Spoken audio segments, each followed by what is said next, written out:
if you're a leader and you're not anchored to something, it's easy for you to fall. It's easy for you to slip.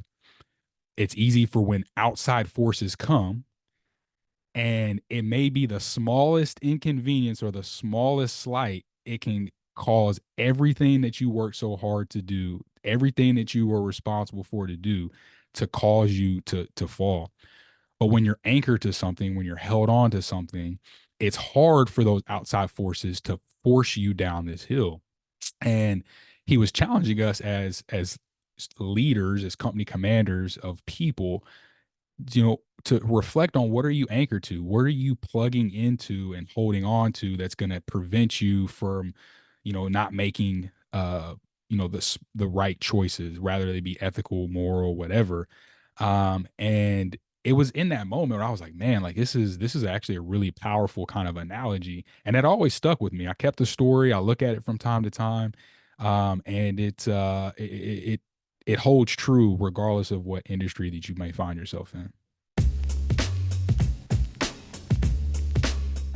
Welcome to the EQ Gangster podcast, where you will learn practical tools to grow your mental and emotional health and intelligence to be the best version of yourself, both at work and at home. It is real, raw, and transformational.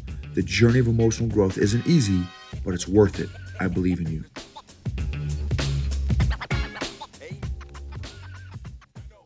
This episode is sponsored by Arrowhead Leadership Consulting.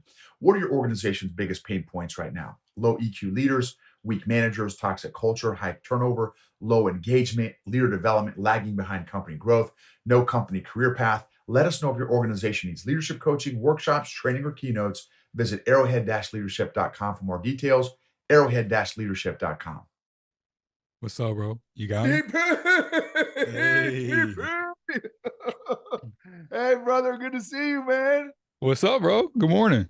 Hey, so sorry, dude. My Zoom decided to say I had to completely reboot the computer and stuff. So, It does that sometimes. It's all good. bro, you got the podcast voice, bro. Hey, I give credit to the mic. I don't know if it's me, but yeah, nah, it's probably this mic. Do you podcast? Yeah, so I started back in 2020. Made a podcast with everything going on. I was like, I need to use my time right. So I started one. I got about 4 episodes in, and then I had the baby, company command. Life happened, right? Yeah. And funny thing that you asked me that is the reason why I even have this set up is yesterday I was doing a pre-recorded video for the middle school that I went to back home in Kentucky. They reached out to me, asked me if I could come in to speak to students on Veterans Day about the history of veterans and blah blah blah blah. I was like, yeah, I'm just not gonna be able to make it, but I can do like a little video for the students. And my mom, she works in the front desk there at the middle school that I went to. So, real, like I said, I'm from a small town, so everybody knows everybody and stuff like that. So, um, I was like, yeah, I'll just, I'll make this video. So I ended up getting all my equipment back out. And then I was like, you know what? I got some time today, man. Let me just make a revamp episode. So literally yesterday, I just off the cuff, off the heart, made an episode about why I left. I started talking about the topic of overthinking, paralysis through analysis, and really just had a vulnerable moment with my audience. Like, hey, like, if anybody is least qualified to talk about paralysis through analysis, it's your boy. Because this was a 4 year ago project. I let life and things get in the way, but I was like, let's just plug it up and let's just do it. So I literally dropped a sneak episode yesterday, back on my podcast platform, and it was good. It was the motivation I think I needed to get back into the swing of things. 'Cause I feel like God has given me a unique gift and talent that um I've been, one of your favorite parables. I've been the one talent man for the past 4 years, and trying to bury my treasure instead of multiplying it. And you can't be blessed if your hands are closed, right? You have to have your hands open to be able to receive and to give. It's like a river. It has to be free flowing. And I would say that, I've been very closed minded for the latter, almost 4 years or so, for different various reasons, not making excuses for myself, but that's just been the reality. And I was like, you know what? I need to overcome this fear of um, comparison or this fear of reprisal and just let God use me. Because ultimately these gifts are His, and they're not mine. They belong to His people. So I have to be able to, be a good steward of that. And yeah, so didn't mean to get spiritual on you, but I mean, man, it was yeah, that was the story, real time of how all this even kind of transpired. Wow. And what's your so what? Okay, so if you are going to be getting your podcast kind of back up and running again, what's the gist? What's the theme? What's the you know what I'm saying? What are you doing with it? Yeah, absolutely. So it's basically tailored for leadership, specific type thing. So talking about a lot of challenges that leaders have, talking about a lot of practical ways that leaders can leverage tools to be a more effective leader. How can you identify your own specific gifts, talents, and use them to move an organization forward? Like how does one take something that is either taught to them and influence an audience, regardless of what industry it may be in? Obviously, for me being military, it's easy for me to, talk from a military leadership perspective. But I mean, to be quite frank, I feel like in our profession in the military, we just throw the word leadership out so loosely because it's predominantly focused on positional leadership. At Mastermind Maxwell talks about, it's the lowest tier of leadership. People follow you because they have to, not because you have done something or they see something in you that makes you a pivotal leader to want them to follow whatever it is that you're leading them through, good, bad, or indifferent, right? And I want to use that platform to really, just encourage folks to be kind of a unique voice that's different from everything that's kind of going on in the world. It's very, I even talked about this yesterday on my episode. Like, if you want to be countercultural, just do the exact opposite of what everyone is doing right now. If you want to be angry or anxious or mudsling or name call or compartmentalize yourself, like you're putting yourself in the masses of boxes that everyone else is doing. So you're not able to really stand out from anyone because that's everybody's doing that, right? So I'm trying to just get back to the basics, man. Just get back to the roots of just using a platform to provide resources to folks that may want certain resources that they probably already know. They just need reminding of. And a lot of times that's where people who are in positions of leadership struggle is accountability. They don't really have someone or something to be accounted to, because it's so easy to just kind of go through the motions and be, pigeonholed in focusing on whatever it is that you're trying to obtain or move your team towards, that you miss some of the optics that comes along with the quote unquote title or position of leadership. Came across a Harvard study some years back from a former group commander. Won't mention his name just because he's super secret squirrel. And but anyways, he did a leader professional development with us one morning when I was a early company. Actually, I wasn't in company command yet. It was the week leading into company command. So for your followers, that may not be familiar with the military jargon, company commander, equivalent to the civilian sector, is basically a manager that manages anywhere from like 150 to 200 people. So I was in the process of basically conducting inventories of all of the equipment that I was going to be responsible for as that um, person that would be in that position as a company commander. You just have to make sure that it's there by serial number and all the components and stuff are supposed to be there, right? And annotate if there's anything missing. So we had a leader professional development that morning, and he had us meet him in the morning, and it was a beautiful morning in Colorado Springs where I was at the time. And he was like, "Hey, we're gonna go over here to this hill, and we're just gonna do some hill sprints." We're like, "Okay, like, yeah, whatever." So we all line up and we're jogging over and we're just chit chatting. And he was like, "Hey, so I want you guys to just run up to the top of the hill. There's a fence at the hill. Just touch the fence and then run down. We're just gonna do that 5 times." And it was like, it was a pretty steep hill, but for most of the people that were there, we're talking special operations soldiers, some pretty high speed, highly selected individuals in the military. So we were just like, oh, okay, cool, like whatever. And then we all do the 5 hill sprints. We get back to the bottom. He was like, "Hey, Kate, so good job, everyone. So now we're gonna go back up, but we're gonna bear crawl up the hill backwards." And we're like, "Yeah, all right, man. Like, okay." And we thought he was blowing smoke. And he was like, "All right, see you guys to the top." And this man gets down and starts reverse bear crawling up this hill, gravel, rocks, up this hill. And we were like, all right, this is interesting. So we all kind of like look at each other like, all right, hey, big boss is doing it. I guess we got to do it. So we all get down and we start going up this hill, and it was kind of flat at first, and then it gradually started to increase in um, climb and elevation.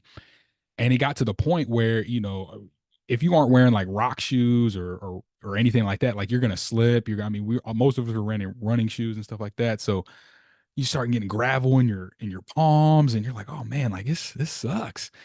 And you start seeing some people quit, and some people start having some come to Jesus moments, like, oh Lord, like what am I really gonna make it to the top? Like I'm about to slide back all the way down this mountain. And lo and behold, we all make it to the top, right?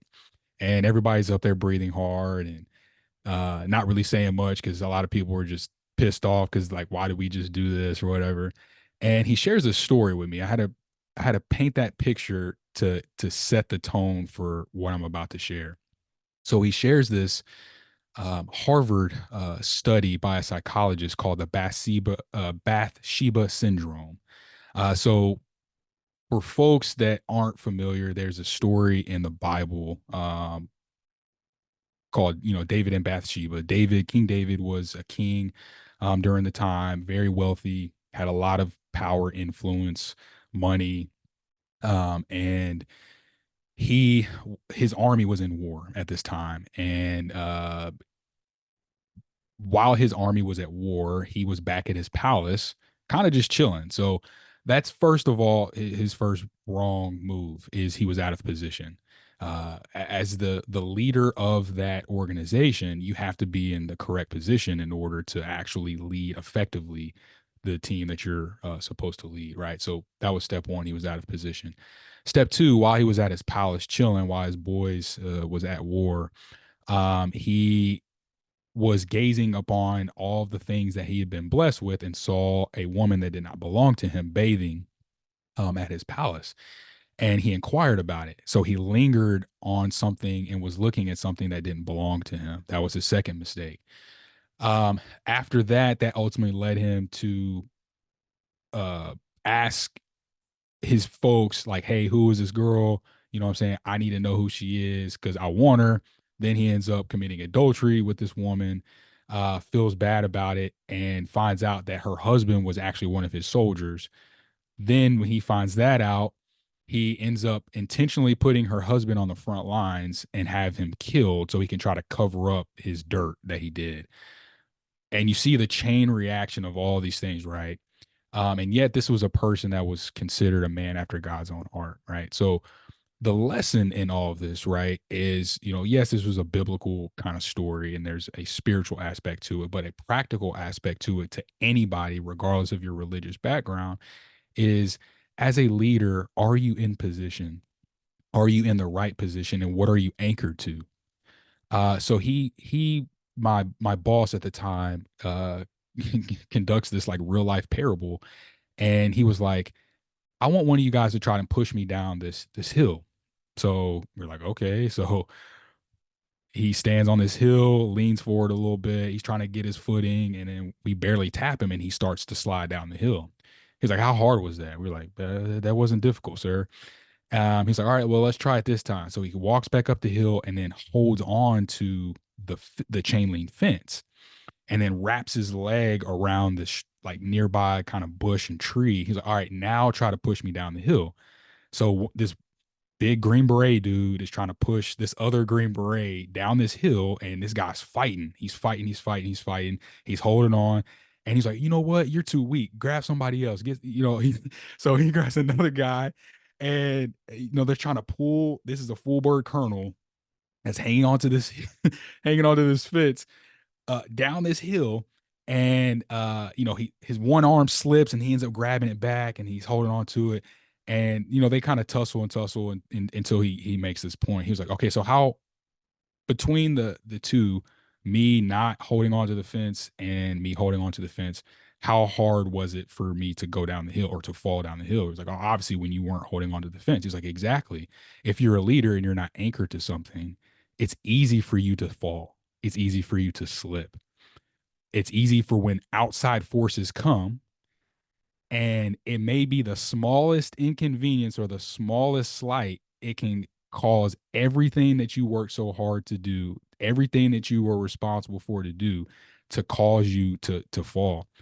But when you're anchored to something, when you're held on to something, it's hard for those outside forces to force you down this hill.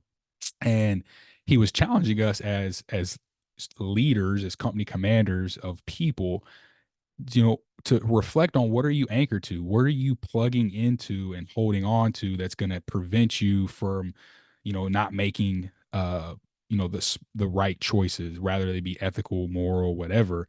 And it was in that moment where I was like, man, like this is actually a really powerful kind of analogy. And it always stuck with me. I kept the story. I look at it from time to time. And it holds true regardless of what industry that you may find yourself in. Man, that is awesome. Such a such a powerful story, and great visual too that you created there with your unit and that leader. That's excellent. Who are you? Who and or what are you anchored to as a leader? And then, what are the consequences of what are the consequences or benefits of both, right? What are the consequences of not being and walk that dog? What are the consequences of not being connected, anchored to something slash someone? And then what are the benefits of being anchored to and or connected to someone, um, or something? And even with the someone, man, there's an even slippery slope, no pun intended, with that, because coming from a people pleaser background in my leadership journey, who was a people pleaser addict for most of my life and still working through some of that now, even is,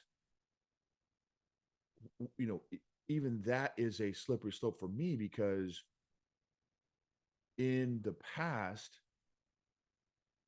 my emotional state was 100% connected to and directly affected by who I was connected to. So if you were chill and then all of a sudden went to a 10, I would immediately go to a 10 and I wouldn't even know why I'm going to a 10. But subconsciously, I was going to a 10 because you were going to a 10. Well, crap, that's no way. I mean, just think about the leadership consequences of that. If your leader is constantly riding the roller coaster of the emotions of the people that they're leading, dude, that's I would argue that's a very emotionally unstable, unpredictable leader. But I mean, I did it for probably 4 decades.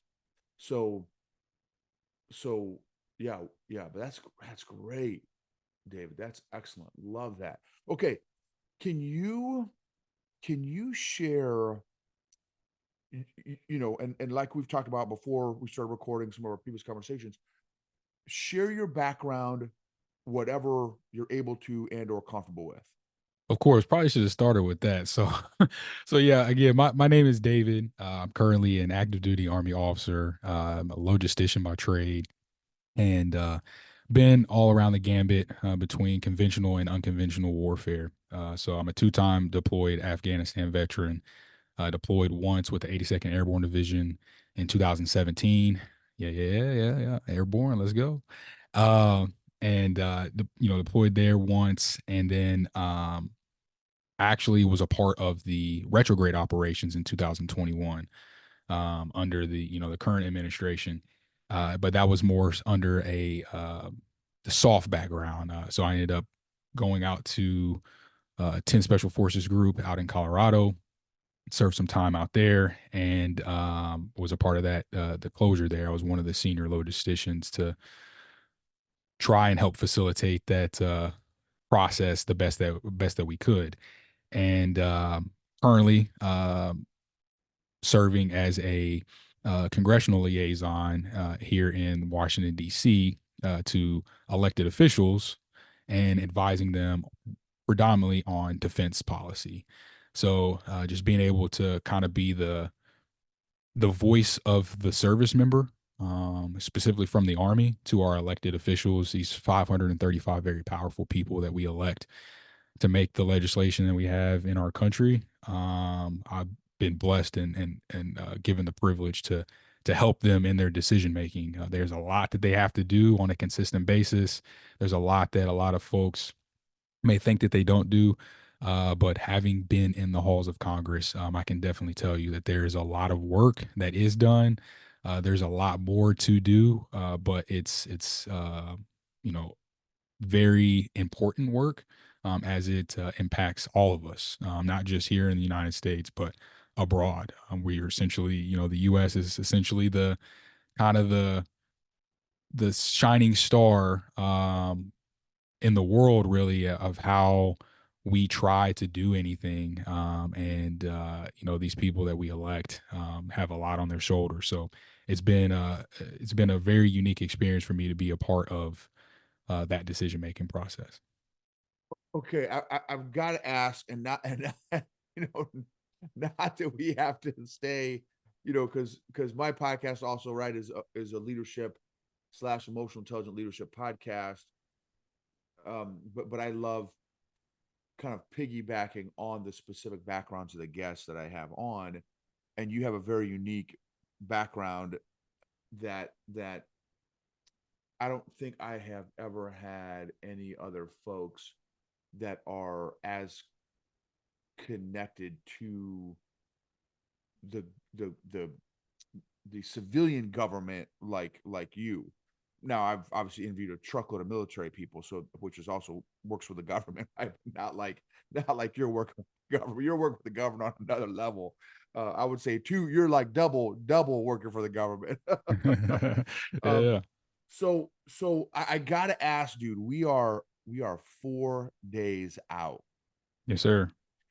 from a small little date in American Oh yeah, history. yeah, yeah. Nothing big, you know what I'm saying? Nothing big. So, without getting political, Sure.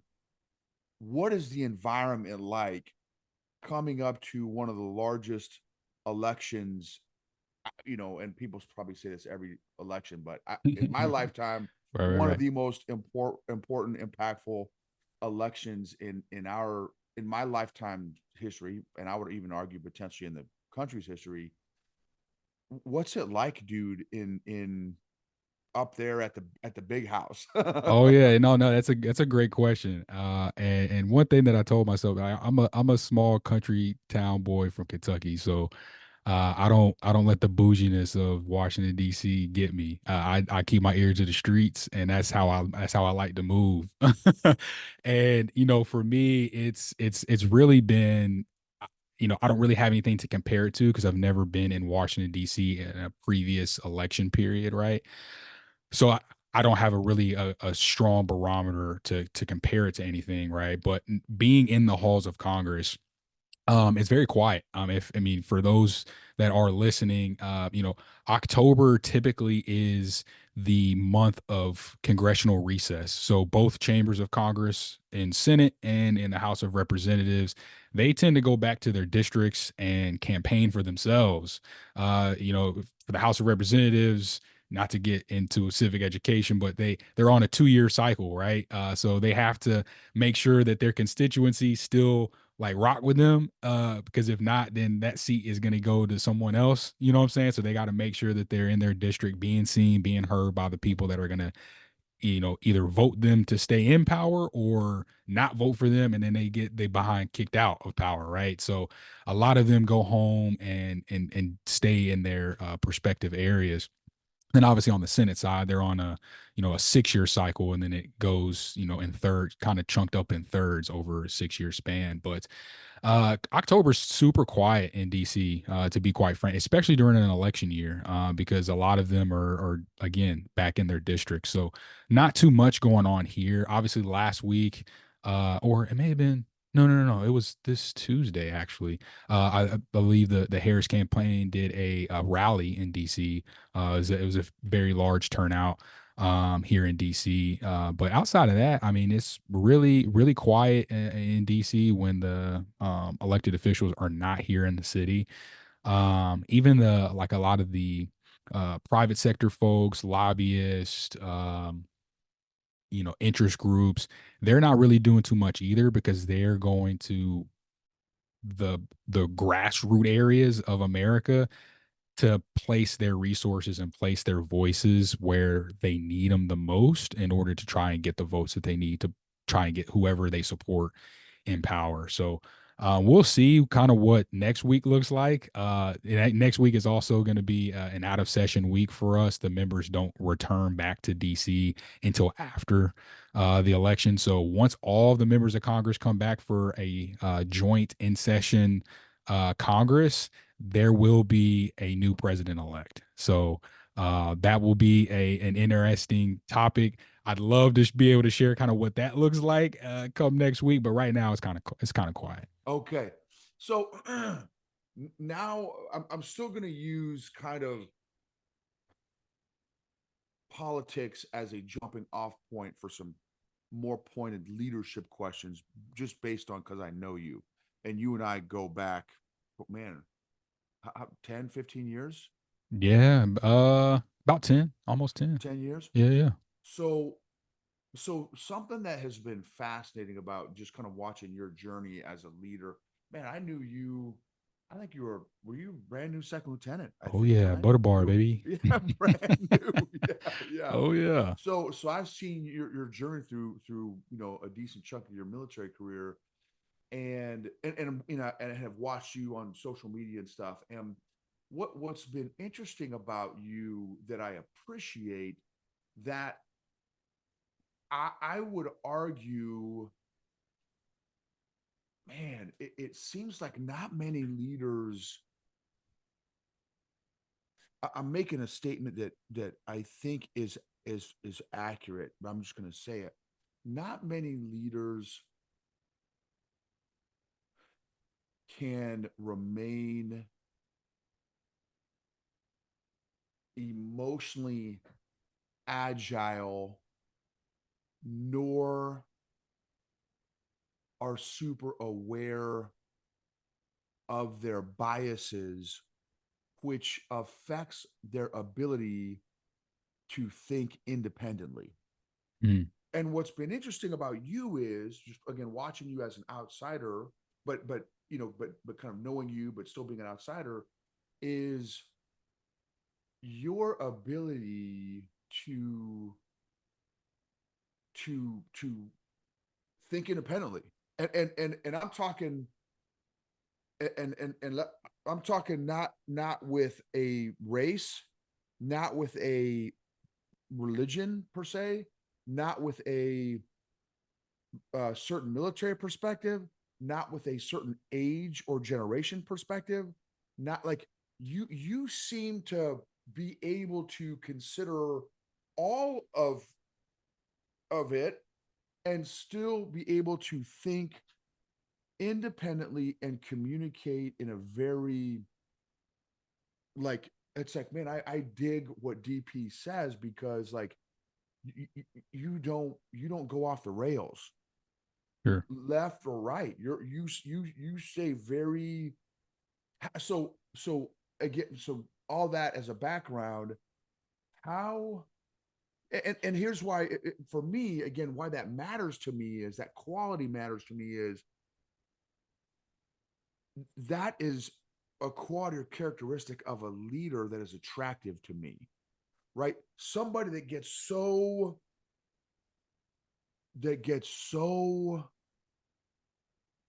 dude just like so wrapped up and emotionally hijacked and emotionally triggered. I just know from my maybe close to a decade in EQ work, there's not a lot of productivity, health, safety that happens when anyone's emotionally hijacked, emotionally triggered. Uh, and I don't care what your stance is. I Of don't. course. I've got a buddy of mine who's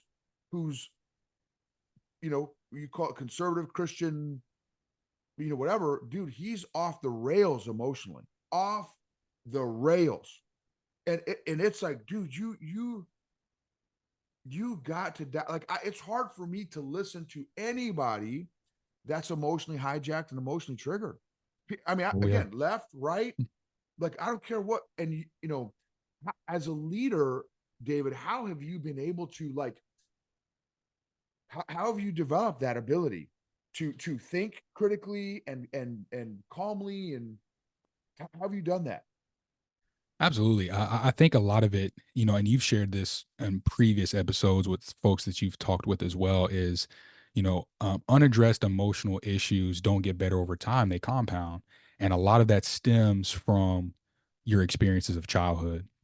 So it would be foolish for me to say that, a lot of the ways that I act and respond as an adult were not attributed to how I was as a child and things that were instilled in me. So, shout out to Mati and shout out to my pops, really, because seeing both of them and they're polar opposites when it comes to EQ, right? But they worked hand in hand, and I'm an only child, so they could put all their effort towards me, right? So, uh, being an only child, I was able to have parents that showed me and gave me the leverage and grace when I was going through that emotional hiatus that you mentioned. They were able to like teach me at a very early age and at a level that it was receptive to me so that way I don't respond like that as a 31-year-old man. Prime example, um, seventh grade, I got cut from my middle school basketball team. Went into the, I was training, working hard. I've always been, a pretty high achieving type person. And that was really kind of my first time in life that I just did not get what I was trying to do. And it crushed me. And I remember walking out of the locker room, going to the car. My mom was picking me up. I didn't see my name on the roster. And I'm in the passenger seat just boo hooing. And he kind of sat there in silence at first and then allowed me to come back to myself, obviously seeing that I was in a very emotional state. And the first thing that came out of her mouth was, "Did you give it everything that you had?" I said, "Yes, ma'am." And she said, "That's all you can ever ask for is if you gave it your all and you gave it, you did it to the best of your abilities. You didn't get it this time, but now you know what you need to do in order to not repeat that the next time." And in that moment, as a seventh grade, hothead boy, you're like, "Man, mom, I'm not trying to hear that. I didn't make the team." You know what I'm saying? Like, that's not gonna change the fact that I'm not on the team. You know what I'm saying? Like, but it was in that moment that I tend to reflect on, and I was acting crazy, like, like a 2-year-old having a tantrum. Here I was as a 13-year-old boy, having that same type of tantrum, and my mom could have been like any typical black mom and been like, "Boy, shut up, stop crying, stop doing all that stuff, blah, blah, blah." But she showed me grace and she gave me time to get myself together, right? And I say all that to say, you know, now as an adult, right?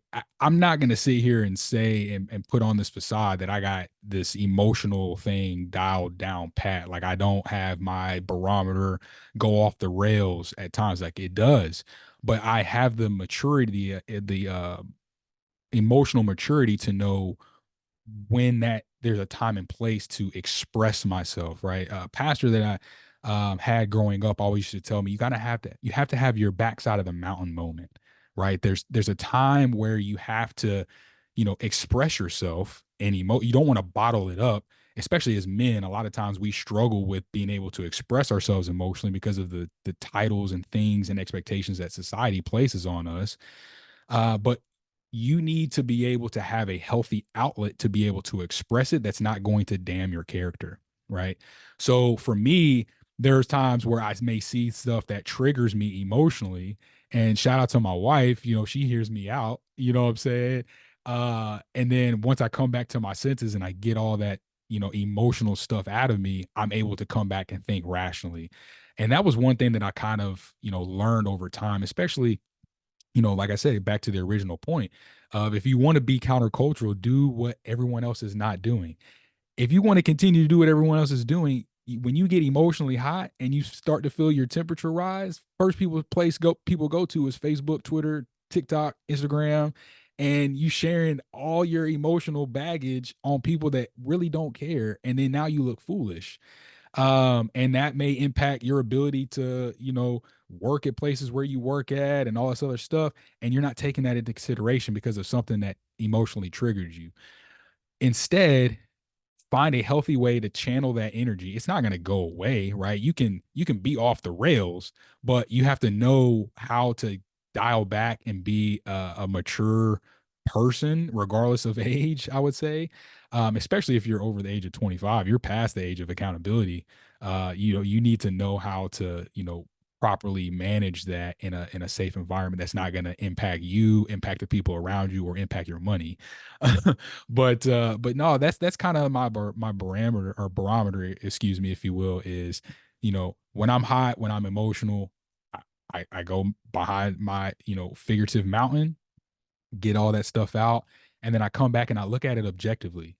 I look at, okay, well, why did I respond that way? Like, why did that trigger me to respond this way? And a lot of times people don't have the maturity or the guts to even look at the opposing side, right?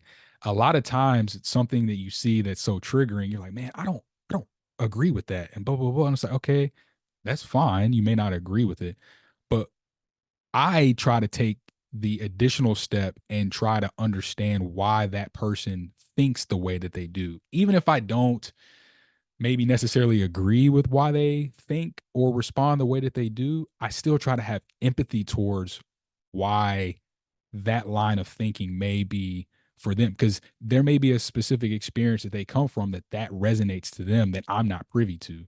I'm just responding out of emotion because of something that they said that offended me for whatever reason. But I try to just look at things holistically and realize that people are just people. And I believe that if, regardless of the differences of race, religion, um, your belief system, whatever, like you're a fellow human being just like me. You out here you got your own struggles the way that I got struggles. And I can't, you know, be so holier than thou, if you will, to assume that my struggles are greater or lesser than the next person's. So I just try to take a different approach than what a lot of other people do, and just try to healthily express my emotions when I do get to the emotional hiatus state. Yeah, that's great. That's great. And another thing, just I've got friends with in probably every generation bracket. You know, even the new young kids at Gen Alpha, Z's, Y's, X's, and Boomers. I got pretty decent connections. And what's interesting is, and of course, this is what with Arrowhead, leadership consulting, we do workshops on generational differences and of course obviously emotional intelligent leadership and stuff. And what's fascinating is doing some of these generational workshops, we break out some of these different the questions that we ask different generations, each generation has different set of values. Hmm. And now, and yes, that is a big giant swath and stereotype. Are there similarities? Absolutely. And there are also differences. And I think it would be naive to not know and think about how those differences affect the way we think, back to your Absolutely. point. And I had a young lady, Gen Z. She's like a little bit older Gen Z, but still in the Gen Z group. Ask me, she's like, "Hey, Noble." She DMs me and she's like, "Hey, I trust you, and I know you're not emotional, or that you're more aware of your emotions." I don't remember exactly how she said it. Then that you know how to think more critically, and you're not just going to give me an emotional response. Can you tell me who you're going to vote for? And and let's say politically we are very, very, very, very different in terms of our political leanings. And so I broke down just based on my, and that was one of my disclaimers. I said, look, and she's a wonderful, wonderful. I just she's like, she's almost like my kid. I've known her for since she was a little teeny kid, and so I love her. Just an awesome, awesome kid, young lady. And I had, just knowing also how she thought and stuff. I said, look, just so you know, what affects my decision making are my core values. Absolutely. My core values affect my decision making, Hmm. and I think it's naive to think that our core values don't affect our decision making. And so I said, okay, based on some of these principles and some of my core values, and back to your very, very first point, what am I connected to?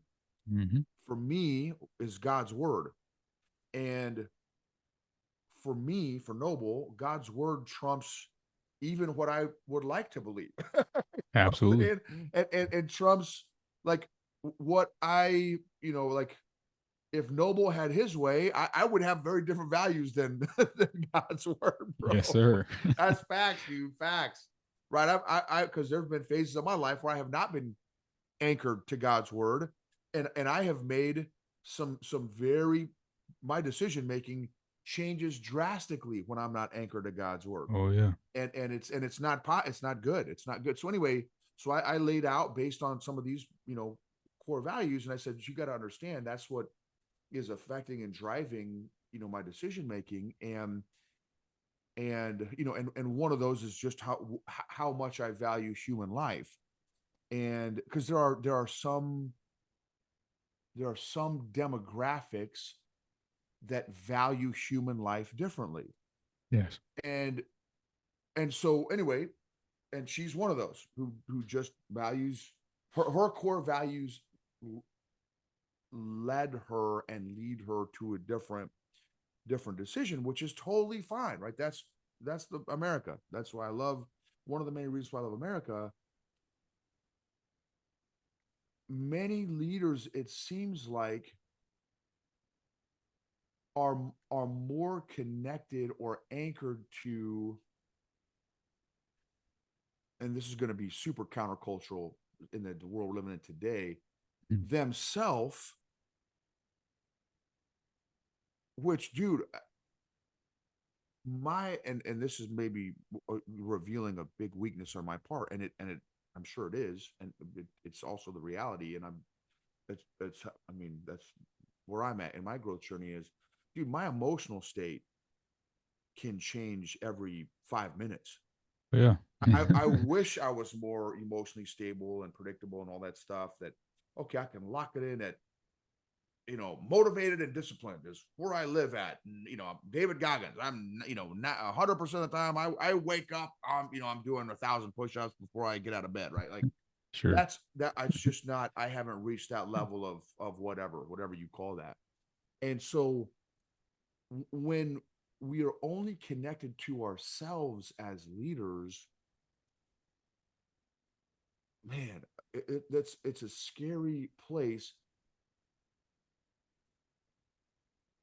What what have been one or two of the biggest defining moments in your leadership journey? Sure.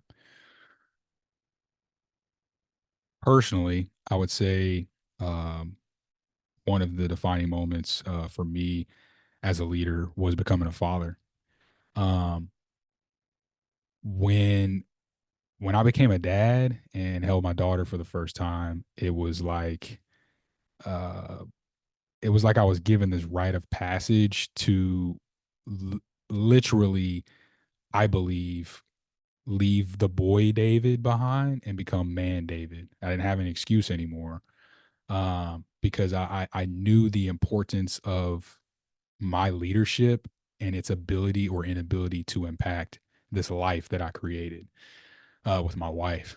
So I think personally that was the one of them. Professionally, I went to this military school called U.S. Army Ranger School. It's supposed to be. It's been deemed one of the most um, like critical leadership school that the United States Army has to offer. I went to this school twice. First time I was unsuccessful. I still had a goal of going.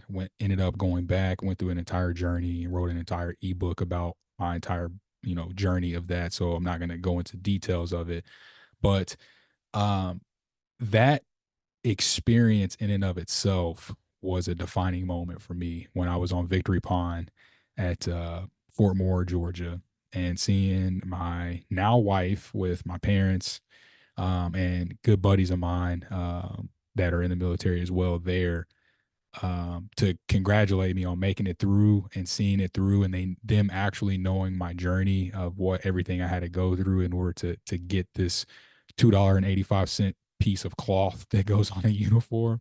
It meant so much to me, and it really showed me that you truly can do and become anything that you truly set your mind to, regardless of um, what outside noise may come your way. And I say that with an asterisk because, especially you mentioned the generational value sets and mindsets. You have to be, I've learned that I have to be very cautious with assuming that people know what I mean by when I say you can be and become anything that you set your mind to. um there are limitations to this, right? Like there's a level of optimism and realism, right? Like, just because you say you want to like identify as a cat today does not mean that you can set your mind to becoming a cat, and then now I have to appease your fantasy, right? um but the point that I'm really trying to make is, like, if there is a specific professional personal goal that you may have that is within the limitations of your being, that I believe that God has given you, um, you have to kind of go through a gauntlet of a test. There may be some people may have to go um, a different path to get to the same destination than you have to. But as long as you stay focused, which my definition of focus is follow one course until successful, you can obtain that, and enjoy the journey along the process. So, becoming a dad and successfully passing U.S. Army Ranger School really helped me. I feel like as a leader, in all aspects of my life. Yeah, that's great. That's great. That's great, man. And it's so funny that you use those two things because and I was just reflecting over my you know my parenting journey that I'm still very much on, and in the HUA school, the Army's elite weight loss program, Oh and yeah. and man, I was just thinking the phase. I know we're at different phases of the parenting. I'll say the parenting ranger school Oh is yeah. it right is for me and I say, and obviously easy is relative. Ranger school, and if you're not familiar, for all the civilians that are listening, just YouTube Ranger School, Army, U.S. Army Ranger School, not like Forest Ranger, but U.S. Army Ranger School. YouTube some YouTube clips on Ranger School to kind of get an idea. It's a it's a fairly challenging leadership school, and at least for me, it was fairly challenging leadership school, and revealed a lot of stuff that I was not proud of and not happy with how I reacted, responded in extreme conditions for me.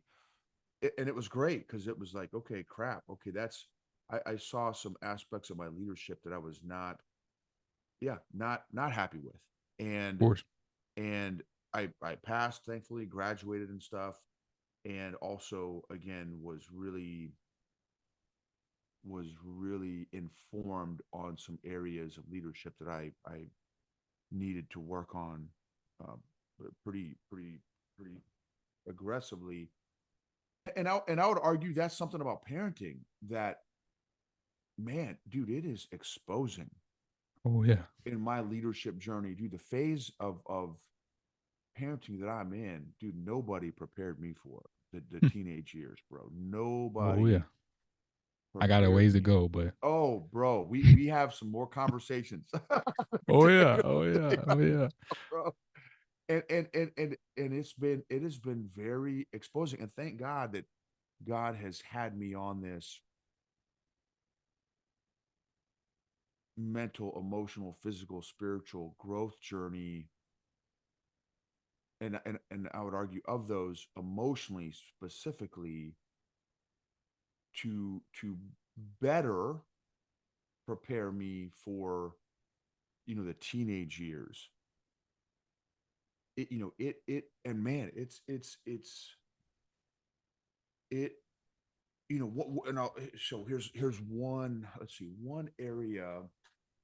And I would have sworn up and down, if you'd asked me beforehand, hey, are you a control freak as a leader? No, no, no, dude, I'm not a control freak. I don't Try like having a control. child. Dude, I like control. Oh yeah. Bro, I like Oh yeah. control, man. Oh yeah. And having a teenager, dude, wow, it has really exposed my desire for control, and forced boundaries on me that I have not enjoyed or appreciated. And it's been very tough, and trying to figure out, again, from a leadership perspective, how do I lead my teenager? What does that even mean for a parent with a teenager? What does that look like? Because dude, it does not look like what I thought it was going to look like. Let me put it that way. And that's something that I'm still very much working through. Kind of on the downhill slope here, David. What are some leadership insights? Maybe one or two leadership insights, David, that have been really impactful for you on your very successful leadership career thus far. You have had some incredible, unique leadership experiences as a result of your incredible decision making and leadership, right? Your track, whatever that outcome is going to be, I know is going to be incredible, regardless of where you're, whatever the direction is that you go, you will be successful. What have been some of those top insights that you felt have played a big role in the leadership arc and journey that you've done so far? Keeping to the core competencies, as you had mentioned earlier, that drives my entire decision making. My core competencies is God, family, and everything else. If I try to put anything that's supposed to go in the anything else box in the prioritization of God or family box, it don't work. And when you, when you try to go around that, it never works in your favor, right? So I always try to tell myself, and I'll explain this more civilianized wise, but a good buddy of mine shared with me, don't be a most qualified officer and a highly qualified husband or a highly qualified uh, father. So the way that that means for the civilians is as officers or even as senior or non-commissioned officers in the military, we get evaluation reports very similar to what folks would get in the civilian sector. Um, and most folks, in order to try to continue to advance on a good trajectory to get to the next promotion, the next job, whatever, you want to try to get what they consider a top box or a most qualified rating by the person that is within your immediate chain of leadership. So you see a lot of folks, especially in the military, um, give everything that they have, blood, sweat, tears, emotion, spirit, to Uncle Sam. And they've probably been once, twice divorced. Kids don't know them, because the job can be so demanding if you allow it. There's a time and place for certain things. Like, it is the military, right? Like, you have to, mission does dictate. But you as a person have to be, regardless if you are, husband, father, mother, daughter, whatever, right? You have to be able to, quote unquote, balance that out. Like, I don't really believe work life balance. I just believe in, like, you just have to figure it out, right? Like, you have to do what makes the most sense for you. So I strive to not be that type of military leader, right? I don't. I go to sleep at night with my wife, not my senior rater who writes my evaluation after a 12-month stint. That's not really going to care about what I do once they leave and go on to the next job, because I'm no longer providing anything for them, right? So you have to care about that. That's important, yes. But there are a lot of the things that um, are, they try to make it seem as if it's urgent when it's not, and it's at the expense of other things in your life, such as your, your relationship with your spouse or your relationship with your children. So I try to not be that type of officer, and it's worked out for me thus far. Not trying to toot my own horn, but I've been able to really been blessed with some very unique opportunities in the military without compromising myself along the way. So it is doable. I am a living, breathing example. But some people just feel like they have to put all of their eggs in um, their profession basket, and then everything else will come to play. But that's just not how I roll. So that's one insight for me. I think the second insight I would say would be, you know, understanding that it's bigger than DP, right? Like, I'm not so sweet that everything that happens to me is just for me. I've not gotten to the place that I'm at, nor will I get to the place where I believe God will take me to solely by myself. There's an ancient African proverb that I love. It says, if you want to go fast, go alone, but if you want to go far, go together. And I am a product of people that have invested in me along the way, regardless if it's professionally, personally, and it's the shoulders of giants that I stand on and continue to stand on to elevate them for all that they've poured into me. And the reason why I feel like I am blessed is because I try to give out so much, and it's just a cycle of how the universe works, if you will, of being able to just be a catalyst and a steward of sowing good to people. And as long as you have that type of posture, it's worked for me. And I'll continue to keep that insight, is just trying to, be good to other people in any way that I can. It doesn't have to be monetarily, right? Like, some people just think like, oh, you have to be very charitable or philanthropic. Like, no, like, sometimes just being a good person is, if you're driving down the road and that person comes on your mind, just shoot them a quick text and be like, hey, sis, hey, man, hey, I don't know what's up. Hey, how's everything going? You just crossed my mind. I just wanted to say what's up. How's everything going? People don't understand that that means a lot to people. And it doesn't cost you nothing outside of what it costs you monthly for your phone bill, but you're gonna do that anyway. So it's like just doing the small things, the little extras that most people just don't even think about because they're so self-centered and focused on their own thing that you never realize how you can be a blessing to someone just by a simple text or a call, or even if it's just engaging with them on their social platform, whatever it may be, right?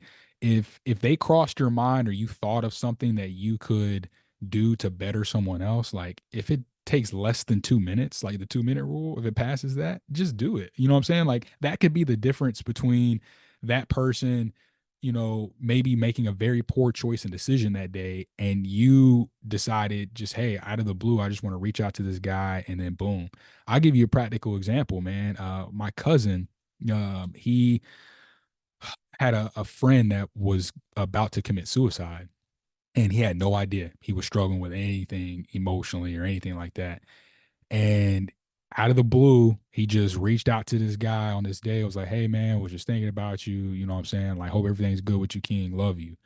And that was the difference between this dude, you know what I'm saying, potentially taking his life, right?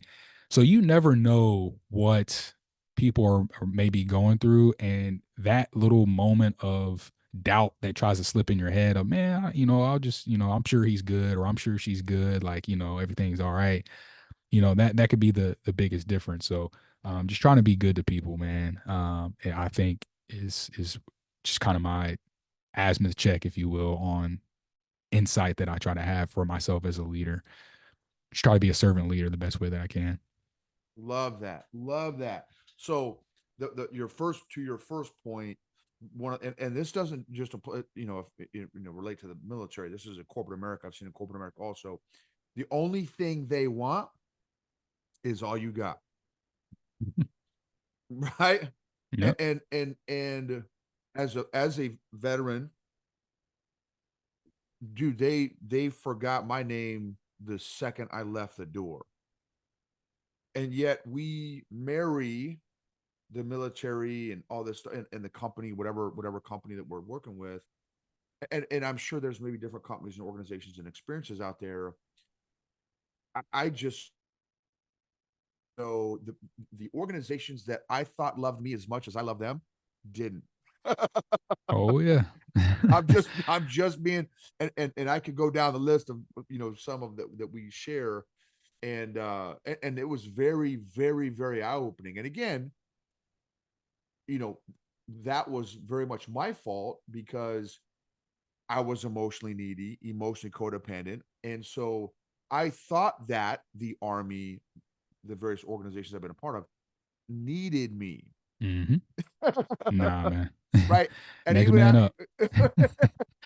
deuces, that right, 100%, right? So so I love that balance. And I tell you, dude, we traveled to Spain a number of years ago, and we went to this it was a weekday. It was like on a Wednesday, and it was like 10 a.m. and Big Poppy was starving like marble, right? I was ready for some tapas, bro, right? Oh I was yeah. ready to throw down the groceries. Wednesday, 10 o'clock. I'm like, okay, sweet, man. We'll go hit some sweet, Spanish joint in this little town we were in. Cadiz, I think is what it's called. And we little old hundreds of years old, historic little town we're in on the water. And we walked down this little cobblestone path, and the walls between the buildings were maybe 15-20 feet apart, so it wasn't just huge. It was this neat little quaint. And we go by this bakery, dude. It had just bro, I was like salivating in the window, just Oh drooling on the yeah. window. I'm like, oh, I'm about to bust this door down. This is amazing. I can't wait. Go, and the door's locked. I'm like, what, dude? It's Wednesday, 10 o'clock. Shake it again. No. And then of course, I read the sign after I pull 3 or 4 times instead of doing it first. But the social awareness was not there because I was thinking about my stomach. And it said on the sign on the door, "We are open if you see us. We are closed if you don't." Like, bro, Wow. what in the American capitalism? What on, bro? You can't do that, dude. You can't run a business like that. Oh yeah. What are you talking about? Like, bro, it's Wednesday 10, bro. It's chow time. What are Oh you yeah. doing? Right. And then we have some family. It was given us a tour who lives in that area. They were military, they're Air Force, and they're like, "Oh, dude, this siesta time." I'm like, "What?" Like, bro, it's siesta. I'm like, what is siesta time? Oh yeah. Bro, they take 3 or 4 hours in the middle of the day to chill and hang out with family. I'm like, what? Like, who, dude, that is so counter American culture, dude. No, yeah. Dude, hey, there's because it's more. What's the right answer? More. Wait, well, how much Hmm. money? More. Wait, no, but what? No, more. Oh, it's 100K. No, more. 200K. A million. No, more. But like, dude, when is it ever? Oh yeah. When is it ever? You know what I'm saying? Anyway, so I'm like, and I could not believe that anyone could be successful without the hustle and grind mentality. And yet there are countries. Italy is another one.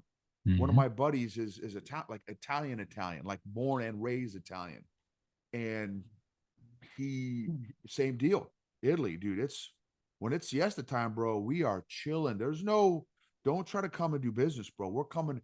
If you want to come and hang out with us, you're more welcome to come and hang. But we're not doing any business transaction, right? Again, just so. Again, back to core values. Hmm.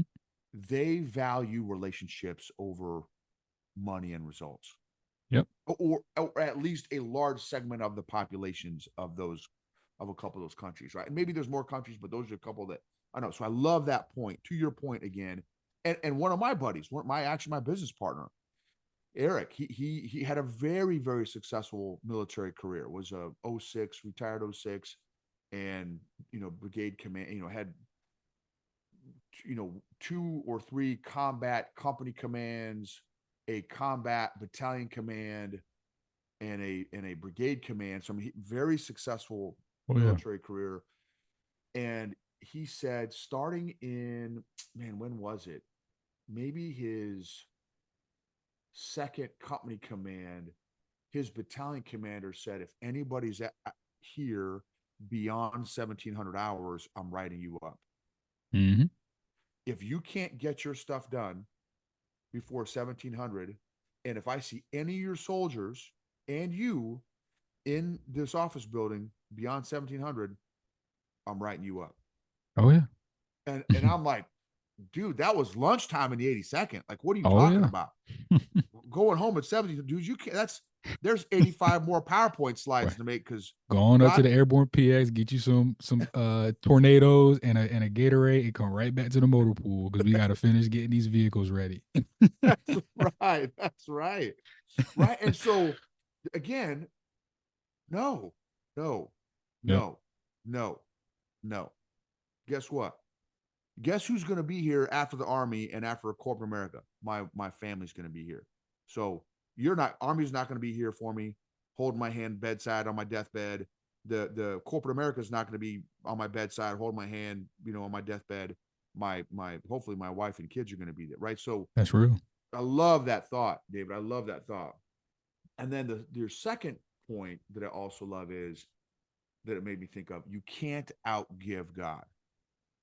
That's it.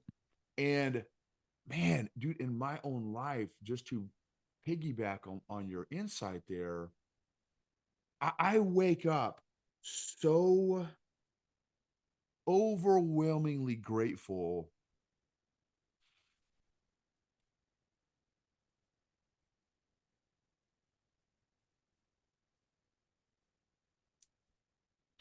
There's a 10,000 things to be grateful for. And Hmm. this was my grateful throat punch when God throat punched me in terms of gratitude. This was probably 15 years ago. I was going traveling somewhere, going on a plane, and I'm boarding the plane, and I somehow had always ended up in the back of the bus on planes. And so I'm going walking, doing my duffel bag drag to the very back of the bus of the plane, and I caught my, well, I was, the whole accordion effect, and I'm waiting to move forward in the long Ranger file, and I locked eyes with this lady, and it startled me. She caught me staring at her, and it startled me. And I'm like, and then the line kept moving, so I kind of walked past her. I'm like, man, why was I staring at this lady? She was probably in her 60s. She had no eyebrows, Hmm. and I thought, because again, I was like, man, why was it? Because I don't normally stare at people. I'm like, why am I staring at this lady? And I had just never seen anybody with no eyebrows, and I thought, man, well, why would some? I've never seen that before. Why would somebody not? Wow, snap! She's probably going through chemo. Hmm. That lady is probably going through some stuff right now. Sure. And I thought, man, God, thank you for my eyebrows. Mm. You don't understand the value of something until you don't have it. That's it. And and so, man, since then, I have really been working on being intentional at my gratitude. Depression, I still struggle off and on with depression. And one of my tools that I'm not always great at remembering, but I'm trying to get it to where it's a battle drill. As soon as I start to feel myself going in the dumps, boom, immediately start my gratitude list. Yep. What am I thankful for? Because I have, even on my worst day, dude, it's again, not to compare people's, dude, I live such an incredibly, ridiculously blessed life.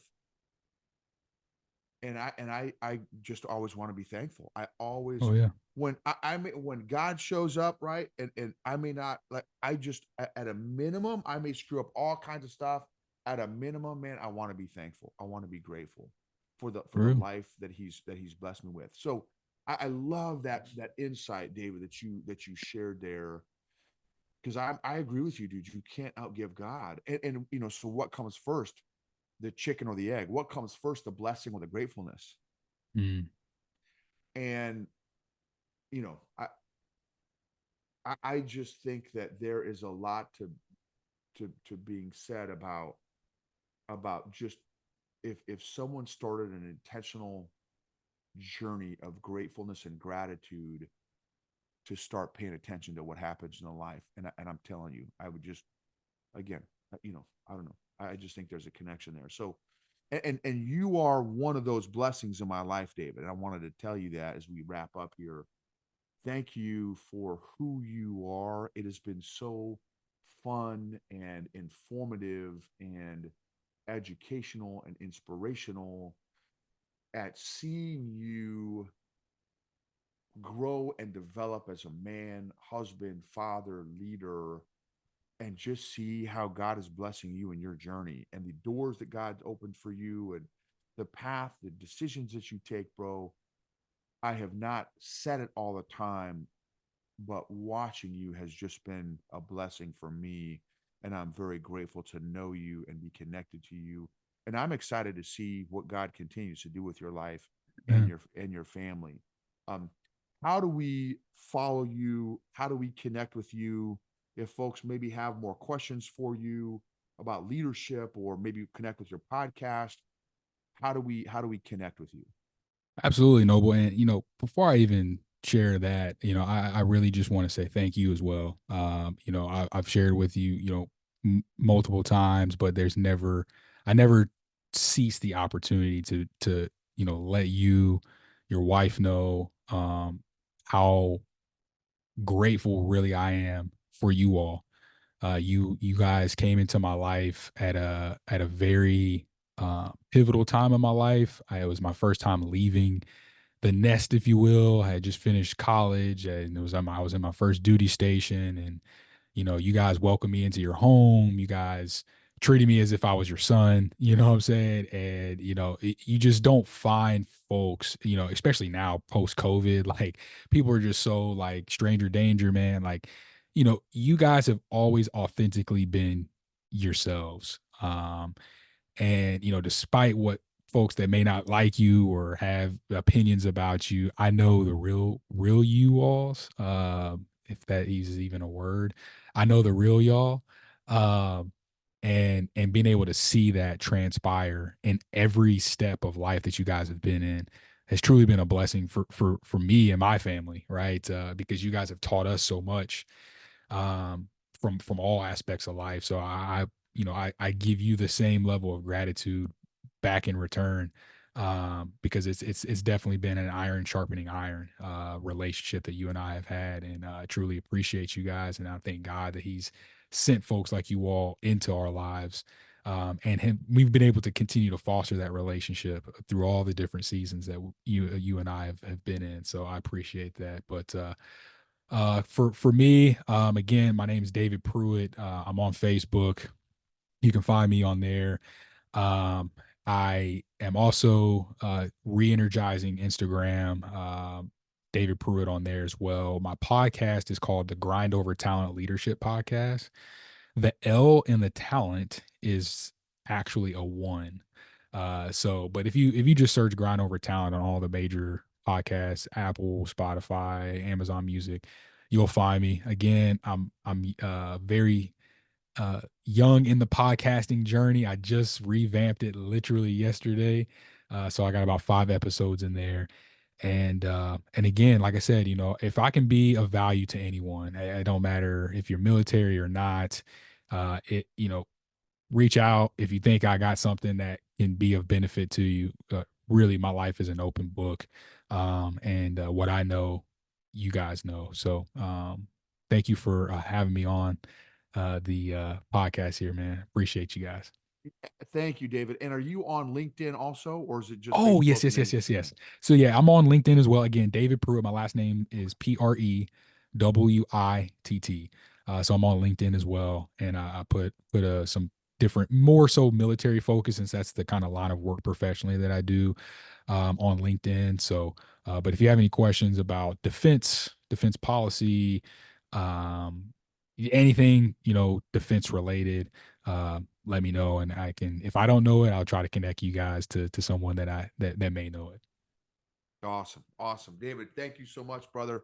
Love what you shared, your insights, your wisdom, and for sharpening me, brother. Not just today, but just throughout your leadership journey, and excited to see where God continues to take both of us, man. Thank you for your time. Amen. Likewise. Take care, brother.